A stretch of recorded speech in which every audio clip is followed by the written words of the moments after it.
күнгө дүйшөмбү соңку кабарлар топтому менен тааныштырабыз.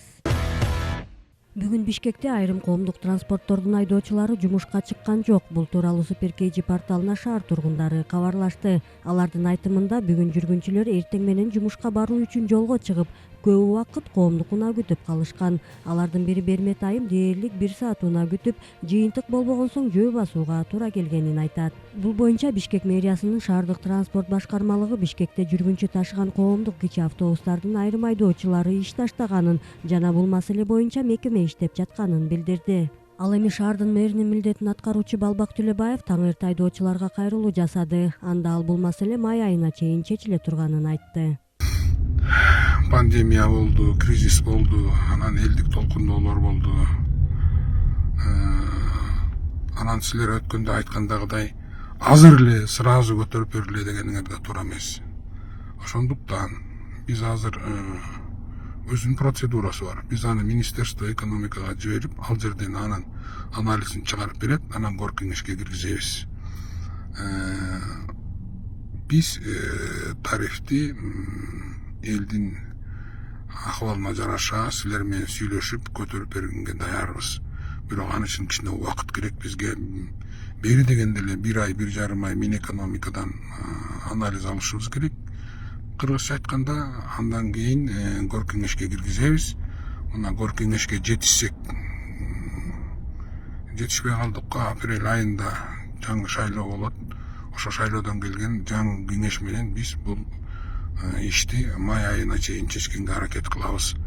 Супер KG порталы 193 маршруттун атын атагысы келбеген айдоочусу менен байланышып, жалпы айдоочулардын көйгөйүн укту. Айдоочунун айтымында бул маселе буга чейин да көтөрүлүп, бирок эч кандай жыйынтык болгон эмес.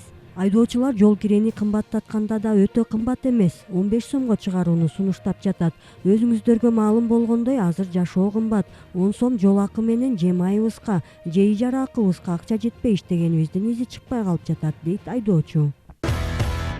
Индонезияда жер титирөөдөн каза болгондордун саны 78ге жеткенин чет элдик басылмалар жазышууда. Маалыматка ылайык, Индонезия бийлиги жер титирөөдөн кийин Сувалеси провинциясына өзгөчө абал киргизген. Аталган аймакка палаткалар, жылуу одеяло, бет кап жана башка керектүү жабдыктар жеткирилген.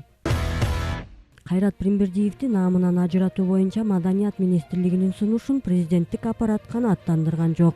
Бул тууралуу бүгүн 18 январда комиссиянын каты жарыяланды. Буга чейин Маданият, маалымат жана туризм министрлиги Кайрат Пирмбирдиевди Кыргыз Республикасынын эмгек сиңирген артисти наамынан ажыратуу боюнча сунушун президенттик аппаратка расмий кат түрүндө жөнөткөн. Түштөн кийин Маданият, маалымат жана туризм министри Нуржигит Кадырбеков Ырчы Курал Чокоев менен Кайрат Пирмбирдиевди кабыл алды. Жолугушуу жылуу маанайда өтүп, жаңы муун арасынан мыкты таланттарды таап, эл аралык деңгээлге алып чыгуу менен кыргыз маданиятын дүйнөгө таанытуу багытындагы долбоорлорду ишке ашыруу идеялары талкууланган. Ошондой эле министр менен эстрада ырчылары фонограмма көйгөйүн чечүү, массалык маданиятка жарандардын кызыгуусун арттыруу боюнча да пикир алмашуу болгону жазылат маалыматта. Каректен гана нурыңдан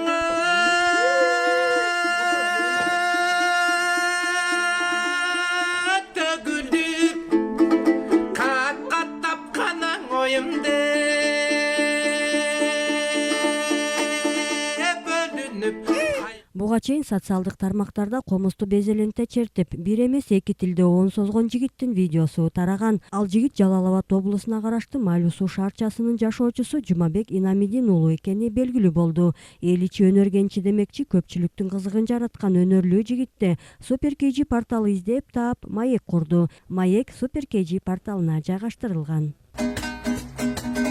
Карагатты көзүңдөн ай Жамиля, балдан ширин сөзүңдөн ай Жамиля, күндө сага келемин ай Жамиля, ой, сен карабай өттүсүң ай Жамиля, Жамиля, Жамиля, Жамиля, о Жамиля. Кечээ 17 январда Түндүк Африкадагы Сахара чөлүнө кар жаады. Алжирдеги Айн Сефра шаарынын Сахара чөлү аппак карга бөлөндү. Жергиликтүү фотограф Карим Баучетата адаттан тыш көрүнүштү тартууга жетишип, социалдык баракчасына жарыялады. Алжирде температура 10 январда тез төмөндөп, 13 январда 0дон төмөн түшкөн. Кардын жаашы бул чөлдө дээрлик кездешпеген көрүнүш эмес. 2016 жылдан бери жыл сайын кышкысын жука кар жааган учурлар болууда. Жергиликтүүлөр үчүн таң калыштуу болгон жаратылыш кубулушун социалдык тармактарга бөлүшүп келишет. Финансы полициясы Бишкек шаарындагы ЖЭПтин жооптуу адамдарына карата тергөө ишин баштады. Бул тууралуу аталган кызматтан билдиришти. Финансы полициясы атмосфералык абага булгоочу заттардын чыгышынын себептерин аныктоо фактысы боюнча Бишкек ЖЭПтин жооптуу адамдарына карата сотко чейин көндүрүш ишти баштады. Бул факты кылмыштардын жана жоруктардын бирдиктүү реестрине жазык кодексинин 230-беренеси коммерциялык же ыйгарым укуктарын кыянаттык менен пайдалануу менен катталды деп жазылат маалыматта. Ошондой эле Финполдун башчысы Сыймык Жапыкеев бүгүн 18 январда көчмө жыйын өткөргөнү маалымдалат.